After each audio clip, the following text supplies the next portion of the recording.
So, hey guys, welcome back to the channel. This is Shubham, a third year medical student at College of Medicine and JNM Hospital. So, ये video regarding how to make a mistake copy as well as how to check your answer sheet, जो भी तुमने mock test दिया होगा. अब बात ये है कि तुम्हें लग रहा होगा कि मॉक टेस्ट तो ठीक है मैंने दिया है, एंड इसमें चेक करने में क्या टेक्निक होता है. लाइक आंसर की दिया रहता है, हम डायरेक्ट आंसर की से मिला के चेक हो गया and it's done. It's not done there. अब बात यहाँ पे ये आती है कि कोई भी अगर तुम आंसर चेक करो, फॉर एग्जांपल तुमने कोई भी एक मॉक टेस्ट दिया किसी भी रिस्पेक्टिव चैप्टर में, फॉर एग्जांपल मैं मैग्नेटिज्म का ही पार्ट ले लेता हूँ फिजिक्स में, कि उसमें तुमने कुछ मॉक टेस्ट दिया, उससे रिलेटेड एक मॉक टेस्ट दिया. अब जब तुम उसके आंसर की से मिला रहे हो तो हम लोग क्या करते हैं, नॉर्मली हम लोग क्या गलती करते हैं कि we just go through the कि अच्छा इसमें ये है, इसमें ये गलत हो गया, ओ इसमें ओ मार का मिस्टेक हो गया था, अच्छा ये तो सिली मिस्टेक था, ये हो जाता मुझसे. कई जन ये करते कि ये हो जाता मुझसे, ठीक है, and they keep on doing it.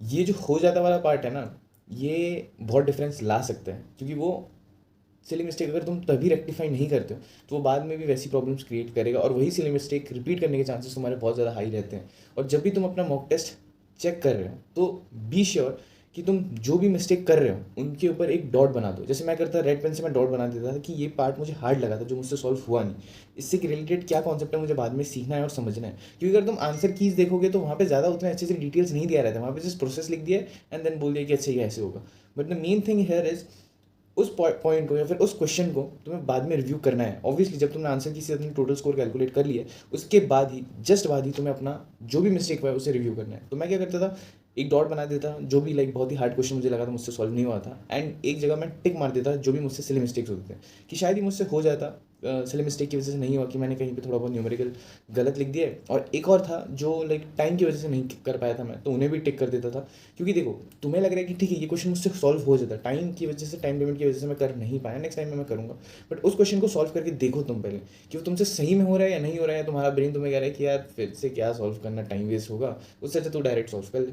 Right. तो इस चीज़ पे तुम्हें नहीं पढ़ना है, तुम्हें एक मिस्टेक कॉपी बनाना है. मिस्टेक कॉपी में तुम्हें अपने सारे जो मिस्टेक्स हैं उनको नोट डाउन करना है कि जो भी मुझसे गलतियाँ हो रही हैं, लाइक फॉर एग्जांपल जो मैंने अभी बताया सिली मिस्टेक्स हो गए या हार्ड क्वेश्चंस हो गए, उस क्वेश्चन को तुम लिखो, उसके आंसर को लिखो उसी कॉपी में, एंड उससे रिलेटेड जो कॉन्सेप्ट है वो भी लिखो. और इस मिस्टेक कॉपी को तुम्हें हर सैटरडे या संडे को रिवाइज करना ही है. बिलीव मी, यहाँ से तुम्हारा जो स्कोर होगा वो हमेशा +20 बूस्ट करेगा. तो अगर तुम मिस्टेक रिवाइज करते हो अपना मिस्टेक कॉपी बना के, और सिली मिस्टेक से भी, जो सिली मिस्टेक की वजह से तुम्हारे शायद माइनस मतलब 5 होते होंगे या 4 होते होंगे, वो उस जगह तुम्हारे +20 या 24 होने के या 5 होने के ज़्यादा चांसेस है. राइट.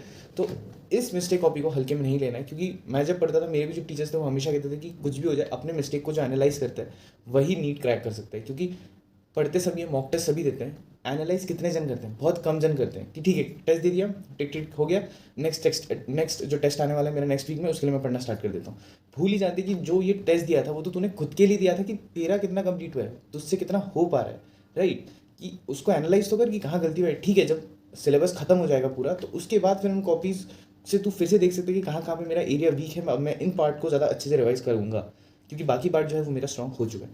तो अब बात आती है कि बहुत जन मुझसे पूछते हो कि टेस्ट सीरीज भैया कहाँ से ले या कहाँ से परचेज करें. तो उसके लिए मैं तुम्हें एक ऐप सजेस्ट करना चाहूँगा, दैट इज मेमोनीट. इनके जो टेस्ट सीरीज होते हैं वो पूरे एनसीईआरटी बेस्ड है. अभी मार्केट में बहुत सारे टेस्ट सीरीज है तुम अगर देखोगे, एंड इनमें से जो एनसीईआरटी बेस्ड है वो बहुत ही कम है. तो क्या होता है ना कि कभी कभार थोड़ा बहुत जो भी होता है कि हम लोग डिप्रेस हो जाते हैं कि ये क्वेश्चन तो समझ नहीं आया, या बायो में तो ये दिया नहीं था, बायो की एनसीईआरटी में, उसकी वजह से तुम्हारे बायोलॉजी में लाइक 270 260 या 280 के अराउंड आते हैं और तुम्हारा मार्क्स डिक्रीज होता है. इसकी वजह से तुम्हें डिप्रेशन आता है और तुम ठीक से पढ़ भी नहीं पाते हो.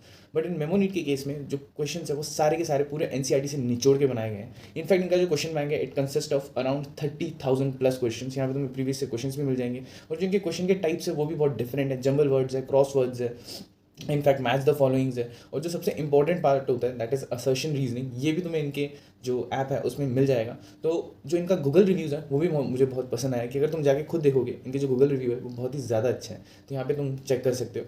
तो मैं इस ऐप को थोड़ा यूज़ करके तुम्हें दिखाता हूँ कि इसका यूज़र इंटरफेस कैसा है, एंड इसका जो सबसे फेवरेट पार्ट है मेरा रिविजन वाला पार्ट, मैं वो भी तुम्हें उस ऐप में ही दिखाता हूँ. ओके, तो ये रहा app, let's go. This need. तो यहाँ पे तुम देख सकते हो माई प्रोग्रेस लिखा है, वहाँ पे लाइक तुम्हें अपने प्रोग्रेस पता चल जाएगा, बायोलॉजी फिजिक्स केमिस्ट्री में कितना प्रोग्रेस हुआ है. यहाँ पे तुम्हें टेस्ट सीरीज मिल जाएगा, यहाँ पे जाकर तुम टेस्ट सीरीज परचेज कर सकते हो. एंड ये जो है वो इंडिविजुअल सब्जेक्ट्स हैं. Let me go down, let's do a question bank. तो this is how you should solve a question. तो टाइप्स ऑफ क्वेश्चन तुम यहाँ पे देख सकते हो, ये पूरे टॉपिक को कवर करते हैं, एक चैप्टर के पूरे टॉपिक को टॉपिक वाइज यहाँ पे तुम्हें क्वेश्चन बैंक दे रखा है। एंड जिसका एक मिनट, एंड यहाँ पे प्रीवियस ईयर क्वेश्चन भी तुम लोग यहाँ पे देख सकते हो। उसको बैक रिविजन यहाँ पे तुम आगे रिवाइज कर सकते हो। एंड जो ये पार्ट है तुम स्क्रीन को पॉज करके देख सकते हो यहाँ पे कि how important it is and कितना ही अमेजिंग फीचर है इसमें। सो इस ऐप से रिलेटेड कुछ भी चीज़ अगर तुम्हें जाननी है तो तुम डिस्क्रिप्शन बॉक्स में जाके चेक कर सकते हो। You can even use my code शुभम300 टू गेट 300 रुपीज़ ऑफ। तो अब मिलते हैं next part of this video के साथ।